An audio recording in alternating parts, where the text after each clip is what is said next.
Hello, good evening to another exciting moment to talk about business and the foundations of businesses. It is Business 101 and my name is Blyden Okem. In Business 101, we look at the very foundation and core principles of businesses, what you need to know, the very basics of it, and the intricacies of businesses. Today we'll be looking at traditional medicine business in Africa. Many people have different outlooks regarding traditional medicine, and our concerns are totally different, but we'll get to give analysis regarding this.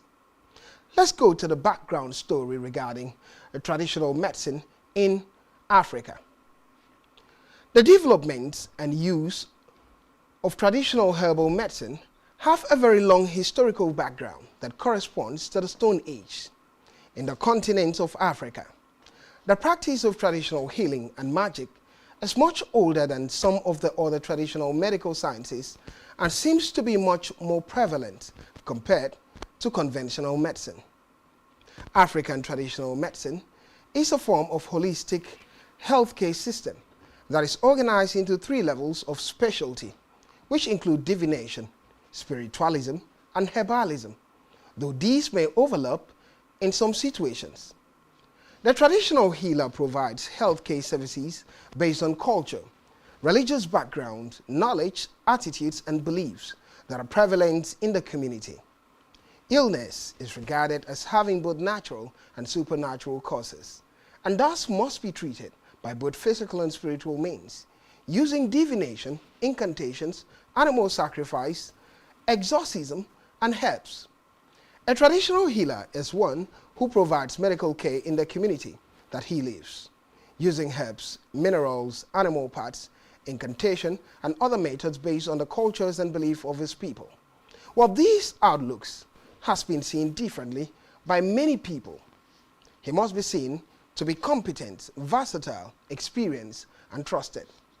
In other definitions, priestesses, high priests, witch doctors, diviners, midwives, seers, and spiritualists as well as herbalists are also included, depending on which perspective one is looking at. Traditional medical practitioner, however, seems to be a modern acceptable concept agreed on by Scientific, Technical, and Research Commission of the African Union, AU. While looking at the talking points around this, in specific cultures, these people go by their local names depending on their tribe, such as Sangoma or Inyanga in South Africa, Akomfo, Bokomowa in Ghana, Nyam Nyam, Shana, Shaman, or Mugwenu in Tanzania, Nga Nga in Zambia, Shaman or Laban in Kenya.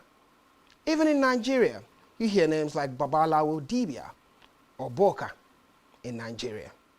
It is commonplace to see traditional healers dressed in certain peculiar attires with headbands, feathers, eye painted with native chalk according to visuals from the Nigerian Nollywood videos. Herbal medicine is the cornerstone of traditional medicine, but may include minerals and animal parts depending. And today we'll talk about distinctively what this is and what others are not. Major obstacles to the use of African medicinal plants are the poor quality control and safety. Traditional medical practices are still shrouded with much secrecy, with few reports or documentation of adverse reactions. The talking point continues, however, the future of African traditional medicine is bright if viewed in the context of service provision, increase of healthcare coverage, economic potentials, and poverty reduction. Formal recognition and integration of traditional medicine into conventional medicine will hold much promise for the future. Today we'll be talking about the business of traditional medicine in Africa. What the talking point could be, many questions would be asked. What traditional medicine is all about? What are the benefits of it compared to regular medicine or scientific outlook of things, depending on how we get to look at it? My guest is standing by, and it will be tipping up. We'll go on a short break. When we return, we'll get into the very details of the conversation. Don't go anywhere.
allowed by grossly abused. Our governors have to share police powers with the president as stipulated by the Constitution. We do not have a federal government police force. We have the Nigerian police force, which shall be administered, organized, and supervised by the Nigerian police force. No, my lord, I want to say something. I want to say something here. Perhaps it might also enlarge the scope of people who should be invited here for examination. My lord, if we cannot find those who literally murdered Abiola, who are those people who could be said to be the beneficiaries of the death of Abiola? Rogers has linked you with some of the killings he did. He never did. He linked you with the attempted murder of Fibro. He did not. My lord, the matters counsel is leading the evidence in our matters. Is this an adversary proceeding? It's not, my lord, but we can't be talking about cases which are in court, Is my lord. this an adversary proceeding? It's not, my lord. These cases are in court, my lord. I'm just reminding your lordship. My lord, sorry, my lord, I think I'll be in cross-examination. Legally Speaking, a program that deals with legal issues and questions we face as citizens of this amazing country, Nigeria. Legally Speaking. Join us every Friday from 5 p.m. to 6 p.m. for Legally Speaking. One truth not often told is about the transformation that Africa has undergone in recent decades. Africa is shaping its own destiny and should be referred to as the African opportunity. On Spotlight Africa, we paint the African picture the African way, laced with truth, detail, and the color of the African continent. Join Uyai Anyekan every Tuesday and Thursdays at 4:30 p.m. Spotlight Africa, telling the African story.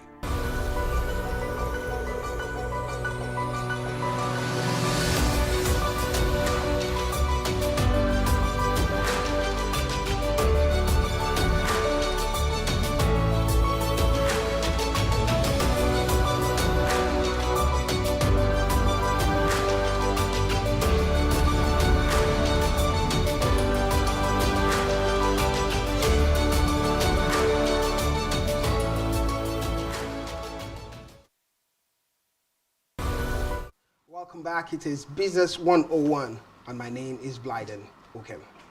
In Business 101, we get to talk about the details of a talking point regarding traditional medicine businesses in Nigeria. Most often than not, many people get to hear about traditional medicine and their experiences, especially in Nigeria and probably the rest of African country, would be probably at motor parks, at buses. You hear certain people selling different drugs, and from one angle or the other, and the culminating factor is usually that these drugs get to heal everything. Other people get to know healers in the traditional medicine sector. And there are people who think traditional medicine is the best, while others said, don't go near it. It is not workable. Go to the mainstream medicine, the hospitals. Synthetic medicine is the difference. Today we'll talk about these and many more, and my guest is here. We'll be talking about traditional medicine business in Africa. My guest, Honorable David Akpan, a traditional medicine practitioner, is here with me. He's the chairman or the president of traditional medicine in Nigeria and the president of traditional medicine, modern traditional medicine in Akwa Ibom, the Akwa Ibom State chapter. Good to have you on the show, sir. Thank you. And welcome to the show again. I wish you well. The talking point gets very interesting for me. I think many Nigerians would be quite excited looking at these talking points. Traditional medicine. Not often do we get to talk about traditional medicine, but today we'll do it. When we talk about traditional medicine, Mr. David, many different angles would be this. Something is not workable, not very good. And if you are from Nigeria, especially Akwa Ibom, there are certain days of the market, you hear people talk about these medicine and let's say it can cure everything. A good way to start from. And while there are mainstream people who are also thinking that traditional medicine are workable, in fact, the advice, don't really go to the hospital. Go traditional, it is quite helpful. So, as we begin the show now, let me ask this. From your standpoint, if you want to go to what one should prefer, mainstream medicine or traditional medicine? Both are important. The traditional medicine is number one. Okay. Both are important. Traditional medicine is number one. And a big on the question from different angles, the question would be, what is this traditional medicine? We have a practitioner who give us insight into it. What is traditional medicine all about? Because the general perception might be different from what the real thing is. Thank you very much. Let me start from the definition of the most authoritative organization of medicine as far as the world is concerned, which is World Health Organization. World Health Organization has it that traditional medicine is the sum total of the use of all the knowledge and practices, whether these knowledge and practices are explicable or not, in the process of diagnosing, preventing, and eliminating physical, mental, and social imbalance, and relying exclusively on practical experience and observation handed down from generation to generation, either verbally or in writing. But as a practitioner, as authority in the field, I see it as a sum total of the use of all the knowledge or practices in the process of using everything that we have in nature to solve problems for mankind, whether it is physical problem or spiritual problem. That's my own definition. Okay, good definition from the practitioner. But the talking point would be, not often that many people get to realize that spirituality is part of traditional medicine. Oftentimes we just think it's simply about use of herbs. So let's look at traditional medicine based on your definition. Expand beyond herbs now. What are the different sectors of traditional medicine? Traditional medicine has many branches. Plant traditional medicine is there, which is basically the use of plant to solve problems for mankind. Religion traditional medicine, or you call it spiritual traditional medicine, which is basically the use of spirit to solve problems for mankind. Acupuncture is there, it's still a part of traditional medicine. Hydropathy, which is the use, hydrotherapy, which is the use of water to resolve health challenges. Homeopathy is there. There are many other differences of... which is homeopathy? Homeopathy. They believe that anything that is capable of causing a certain disease, when used in very small doses, can resolve that problem. Okay. That's the basis of homeopathy. But I don't practice it. My own is either plant-based traditional medicine or spirit-based traditional medicine. That is the area that I specialize. Okay. Well, spirit-based. So it would take me to talk about this one in another angle now. How proficient is traditional medicine? Because before you comment, let's put into perspective. When we talk about mainstream medicine, it is proven, no assumption. Proven in the sense that if we say that you have to take this particular medication for headache, it is obvious that it's going to work for that headache. No presumption, not based on beliefs. So it brings a conversation, because I hear you mention beliefs, and when you include spirituality into it, it should be built on belief, meaning sometimes it might work, sometimes it doesn't work. So how proficient is this traditional medicine? There is no time you apply traditional medicine correctly that they won't work. Once somebody understands the basis of traditional medicine, it is that premise that will guide the person to do the practice correctly. Maybe you have to be explicit about it. When you say practicing correctly, what do you mean? Let me start by using the law. Okay. The law, the rule is that the basis of traditional medicine is that any disease that you want to cure, you need to understand that disease is either hot or cool. Okay. Yes, the law states that to maintain normalcy in any substance or phenomenon, you must balance heat and cold in that substance. And that where there is distortion in that substance or situation, that is a disease condition. In traditional medicine, what we look at is not the maybe bacteria, maybe virus. What we are looking at is balancing the body temperament. Because the idea is that when God created man, God has made it that heat and cold in man is the same.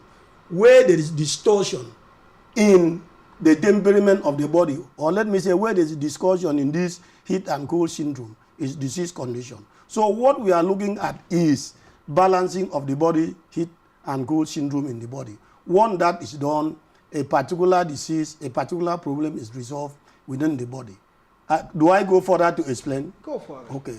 This is what it means. For instance now, if somebody has maybe bacterial disease, what Western medicine will do is to introduce irritative substance to the particular body in the hope that the irritative substance would destroy the bacteria and some blood cells. At the end of the day, they will look for multivitamin to replace the lost blood cell. But in natural medicine, we don't do that. We don't do like that. We know that every living organism will survive in the environment that is favorable to its existence. And what we do is that if we want to use plant, if we notice that a particular bacteria has infested the body, what we do is that we have to understand the temperament of that bacteria. We have to know the heat and cold level of that bacteria. We also have to know the organ affected. And when we know the organ affected, we will know the temperament of that organ, whether it is cool or hot temperament organ. For instance, if somebody have heart problem now, what we are looking at is, what is the temperament? What is the heart cool temperament organ, or is it hot temperament organ? Like the heart is cool, hot temperament organ. What we do is that if we want to use plant, we introduce cool temperament plant. When we balance the temperament of the body, cure will result. And if we want to use prayer, we will use cool temperament prayer. In that process, the problem will be resolved. What do you mean by cool temperament prayer? This is what I mean. If, for instance, now you get to maybe a pastor, he want to pray for you, he will say, Holy Ghost, fire. Holy Ghost, fire. I keep on sending negative energy. That is hot temperament prayer. But if he says, call, you are all knowing, you have the power to do this without intending to hurt. I mean, whatever is the cause of that problem, that's called temperament prayer. That's the difference. So it works in all cases, or some cases, depending on the situation? There's no case that it wouldn't work. There is no case it will work. Cool temperament. Yes, one, the person understand the theory. The problem we are having is that those who define traditional medicine are not the practitioners. They don't know what it is. For instance, now they keep on talking of, if you talk of traditional, if you have a particular person, or maybe a pharmacist, what is traditional medicine? All he will answer is herbal medicine. I'm not saying that herbs, sub-stem growing plants, are not part of traditional medicine, but very small percentage. And that's why when they attempt to make policy, it becomes a policy that will not be implemented. When they go to implementation, it cannot work because it was established on a faulty foundation. Until when, I remember when I happened to be part of public hearing as they want to make bill for traditional medicine, I keep on emphasizing. Allow people who understand what it is to be part of this policy making. Otherwise, you are making policy that you will not be able to implement. If they want to make good policy about medicine, Western medicine, a Western medical officer will be there to be part of it, to give them an insight. But if they want to make law now about traditional medicine, you will notice that the people that will spearhead the making of this law will be people that do not know what it is. At the end of the day, they make the kind of law that they will not be able to implement because it is quite out of what traditional medicine is. You can see from the definition of the World Health Organization, and that they are saying that it is a sum total of the use of all the knowledge and practices. Whether these knowledge and practices are explicable or not, that is, whether they can be explained or not in the process of diagnosing, preventing, and eliminating physical, mental, and social imbalance, relying exclusively on practical experience and observation handed down from generation to generation. Take, for instance, traditional Chinese medicine. The Chinese do not call it herbal medicine. They take it from the correct perspective because it is not only herbs that they use in producing their medicine. It is not only herbs that they use in providing for maintenance of health. So until when traditional medicine in Africa is allowed, is given the correct position that it should be, before we can say we are moving forward. That's why we are saying, government, if you want to make law about traditional medicine, allow those who are practicing it to give sufficient input, so that at the end of the day, when you understand what it is, you will be able to now make law that will now be able to be implemented, so as to get the results. Now that you've mentioned China, quite popular, China and India, when it has to do with traditional medicine, let's look at African traditional medicine compared to the rest of the world. About 400 BC thereabout, African traditional medicine all started, or traditional medicine has been popular. But in the context of global acceptance, it's not at the same level with China and India. and probably from different angles, the right people being part of it, as you've said, and giving the right name. Now you've talked about it, let's look into details of it from a business point of view. What are the biggest challenges of traditional medicine practitioners when it has to do with this business and the acceptance of it, the popularity of it? Because many people have this opinion regarding traditional medicine. One, if you look at mainstream medicine, there are dosages. A certain dosage of certain medicine could be used, but from traditional medicine point of view, it seems to be to everything to everyone. This one practices a different one, another person practices something different. There's no standard base for it. So what is the biggest challenge of traditional medicine in Africa? I would say lack of documentation. And now you are talking about like the China. Far back 3,400 years ago, before Christ era, China have already had something written down. That of India is about the same time that they started recording their traditional practices. In Africa, it's not like that, except of recent, particularly that of the Nigerian. In 2006, the then president of Nigeria, President Olusegun Obasanjo, then saw the need to reposition Nigerian traditional medicine in line with the current global biodiversity. That is when he then directed the then Minister for Health, Professor Ejitayo Lambo, to convene a meeting of serious stakeholders in the field of traditional medicine, which we met in Abuja. There are efforts. Traditional medicine in Africa is not at the same space with that of China. That is why the World Health Organization announcing, Africa, bring your medicine, because it is now realized that the Western medicine you are talking about cannot resolve all health challenges. Okay. Take for instance, you would agree with me that there are many situations that maybe somebody is married now. After many years, it is noticed that the person cannot conceive. Then they will now say, go back home and do certain things to appease your departed father. It is still part of traditional medicine. How workable is that? Because many people doubt that. They look at it as superstitions. Whether they doubt it or not, if you say they doubt it, why do they pray? Are they doubting prayer? Is prayer not part of traditional medicine? Okay. Why do they doubt that? They doubt because they don't know, they don't want to listen. What they believe it is, what they conceive, which is not the reality. You say they doubt it until they now allow. When you say they doubt something, the doubt means come and prove this. Okay. Let's see. Let's take for instance now somebody has ulcer, which I say it is hot temperament disease. You now tell me, since you say you can use this your theory on maintaining, the balancing of the body system. Bring this your plan that you say it is a cool temperament plan. Let this person that has ulcer take this plan. After this plan is food. I'm talking about the normal food, the normal plan that we are using on daily basis. Where somebody would say, if I use it, it's going to harm me. I say, let's take it and see whether it works. Because when you are talking of science, the other time they asked me when I had an interview in your town show, they were the person that interviewed me was talking of science. And I asked him, what do you mean by science? If to me, I see science as a well-organized body of knowledge that is based on experimentation. Okay. When I can experiment, I say this will do this. You say, okay, show us how it does. And you are shown how it is done. The problem is that they will not listen. What they conceive traditional medicine is what they believe it is. So you've talked about documentation as a key problem in the progress of traditional medicine.